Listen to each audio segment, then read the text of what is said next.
Kama umewahi kubahatika kuhudhuria angalau mara moja tu kwenye sherehe yoyote ile ya ndoa ya Kisukuma, basi viko baadhi ya vitu ambavyo unaweza kuviona. Hivi umewahi kushuhudia ama kuona na kusikia namna hii watu wakiimba wanapokwenda kumchukua mwali wao?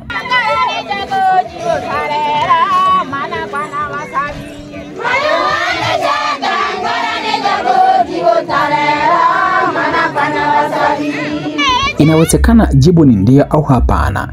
Lakini je, unafahamu kwa nini hufanya hivi kabila hili?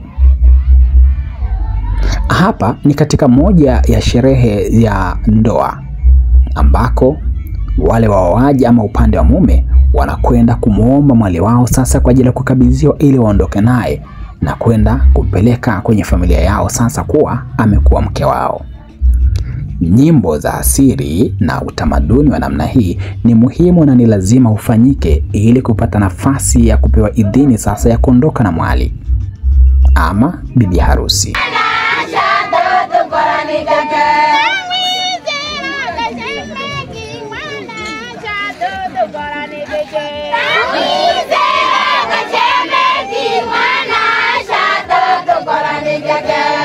Hakika ni sehemu ya burudani ya aina yake ambayo inaburudisha, inafurahisha, lakini yako hata matokeo kuhuzunisha kutokana na namna ambavyo taratibu za kuagwa kwa binti au bibi harusi huwa zinakuwa.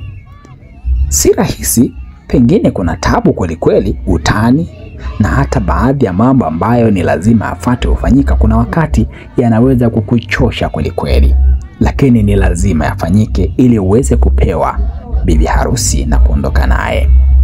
Ukiachana na nyimbo za kuimba, maneno, utani, lakini ziko taratibu zingine ambazo lazima mzifuate ili sasa muweze kukabidhiwa mwali huyo, ikiwemo kwenda kuaga kwa wazee na kupewa maelekezo maalum ya nini cha kufanya na cha kutokufanya ili kutimiza matakwa.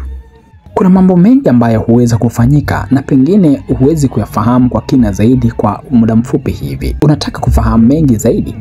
Basi na kualika endelea kufuatilia channel yetu kufahamu mengi zaidi, ama hudhuria katika moja ya sherehe za ndoa za Kisukuma na uulize wale wazee wa kuelezea na kukufanulia ili kujifunza na kufahamu moja ya tamaduni muhimu kabisa ambazo wakati mwingine zimekuwa zikivurugwa na utandawazi. Hii ni Travel TV. Mimi ni Mbushi Kwelasa.